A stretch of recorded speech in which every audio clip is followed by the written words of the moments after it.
Hi everybody and welcome to Heel Heat. My name is George Coles, and on this episode we're reviewing NXT Vengeance Day from 2023. Now if you haven't seen my shows before, I rate everything on a 1 to 5 scale. 1 is the worst, 5 is the best. Let's jump right into it. First match of the evening for the North American Championship. Wesley is defending against Dijak. I gotta say, on a card that, as we go through, you'll see that I enjoyed a whole lot. This was my favorite match of the card. These two guys went out and put on what I can only equate as a PWG style match to kick off the show, to get the crowd hyped. This was a really fun match. Towards the end we see Tony D'Angelo and Stacks get involved, kind of causing a distraction, which gives Wesley the upper hand. Wesley does pick up the win over Dijak. Interesting to see if Wesley's going to be affiliated with them, or if this is just to start a Dijak versus Tony D'Angelo feud. Overall, like I said, this is probably my favorite match of the card. I'm giving this one a 5. Next up, for the NXT Women's Tag Team Championship, we have Katana Chase and Kaden Carter defending against Fallon Henley and Kiana James. I like this match. I think it kind of was a little bit hurt by where it was sandwiched between. It wasn't as good as the first match or the match after it, but it was fun. These two teams worked very well against each other. I liked how Henley and James kind of had differences of opinions, whether to work it as a heel team or as a face team. Kind of an interesting dichotomy there. Ultimately, James and Henley pick up the win, become new tag team champions. I thought this was another fun match, not quite as good as the first one, but I still enjoyed it. I'm giving this one a 4 as well. Next up, we get a 2 out of 3 falls match, Carmelo Hayes against Apollo Crews. This was in some ways shocking, and in other ways kind of expected. I've mentioned it before, I think Carmelo Hayes is going to be a call-up very, very soon. To me, he is this generation's Shawn Michaels in a lot of the way he carries himself. To me, is very reminiscent of Shawn Michaels with that confidence and ability to back it up. Watching this and seeing the little package for Apollo Crews previous, it really makes me realize how badly they've messed up with Apollo Crews. And I'll bring this up because it's something that I always find interesting. Whenever you introduce a non-wrestling fan to wrestling talents, it's interesting to see who they gravitate to. So when Apollo Crews was first in NXT ran in my town, and I had my nephew with me. And my nephew, I believe he was about 11 at the time, he was able to go, and this was the first time he was watching wrestling. He never really watched it before. And while we were there, I said to him, if you want, at the end of the show, we'll go over to the merchandise table. You can pick up a shirt of whoever your favorite wrestler is. He said, okay, cool, 11-year-old, they like the idea. First off, he had a great time. At the end of the night, I said, well, whose shirt do you want? He goes, I want Apollo Crews's. Because Apollo, out of everyone there, stuck out to him. And I don't remember exactly everyone that was there, but it was, the roster around that time. I'm sure that most of the stars of NXT were there. And Apollo Crews, to someone that never watched wrestling before, made an instant fan out of him.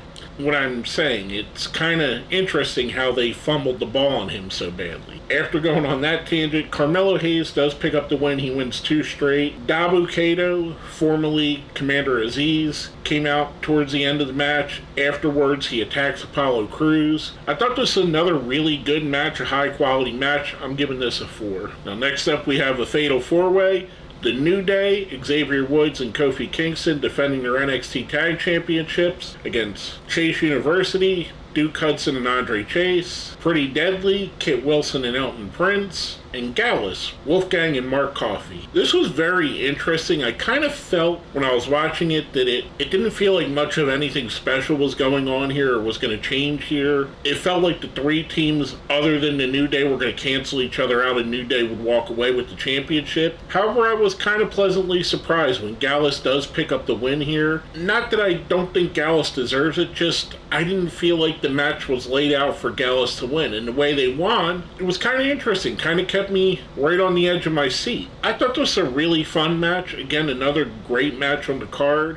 I'm giving this one a 4. I'd like to see where they go from here. I'm guessing New Day is going to go back to the main roster. I'm guessing we're going to see Chase University, who I thought would be the ones winning the championship if there was a title change, going up against Gallus. for those titles, probably as soon as the next NXT event, which I believe is WrestleMania weekend. I think it's Stand and Deliver is what it said. I could be wrong. But anyway, I'm giving this match a 4 as well. I thought it was pretty good. Now, next up we have for the NXT Women's Championship, Roxanne Perez is defending against both of Toxic Attraction, the 2 remaining members, Gigi Dolan and JC Jane. I'm not surprised with the outcome of this one because they were always going to do the will they break up, will they work together angle. I'm a little surprised that this was my least favorite match of the night. I like all these women. I like Roxanne Perez. I like Toxic Attraction. I think they're a great team, and I think they're great wrestlers on their own. This could have been a way to break that apart, maybe make them single stars on their own right, go in different directions. I feel like there was a lot of missteps in the match, a lot of, as you would say, botches, and a lot of, I guess, nerves, trepidation maybe you could say, being in front of a crowd outside of Orlando for the first time. And I know for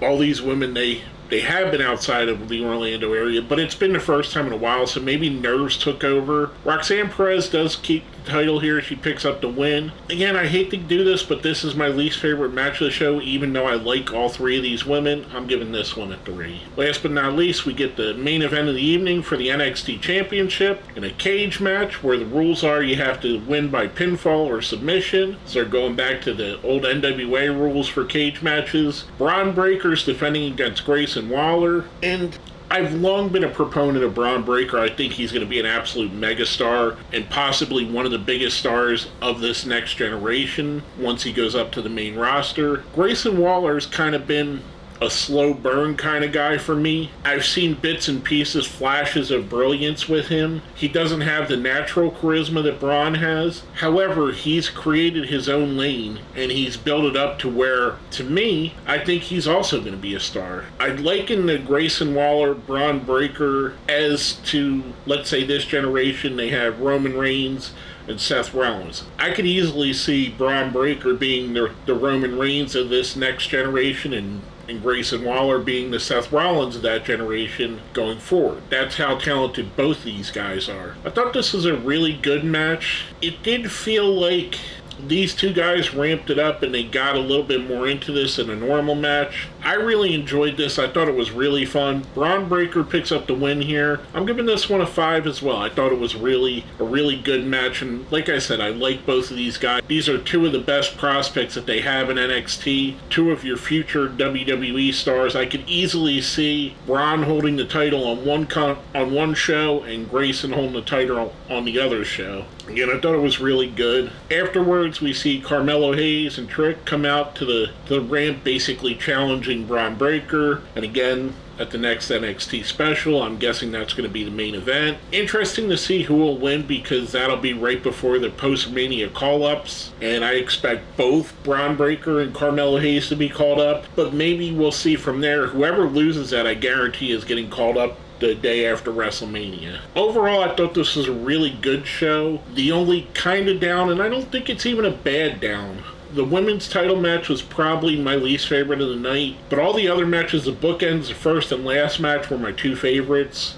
The women's tag match, the 2 out of 3 falls match, the men's tag matches, they were all really good in my opinion. I thought this was a really fun card. It kind of felt like we were back at NXT TakeOver level of goodness or greatness to a show. I really enjoyed this. I'm giving the show overall a 4. I thought it was rather good. With all that being said, let's smash that like button, hit the share, subscribe if you haven't, and if you made it all the way to the end, let me know who your top prospect in NXT is. Is it Braun Breaker? Is it Roxanne Perez? Grayson Waller? Wes Lee? Someone I haven't mentioned? Someone that wasn't even on this card? Maybe it's Scripps. Maybe you think Scripps will go all the way. Maybe it's Axiom. Who knows? But let me know what you think. Let me know who you think has got the biggest star potential on NXT. With all that being said, my name is George Coles, and this has been my review of NXT Vengeance Day.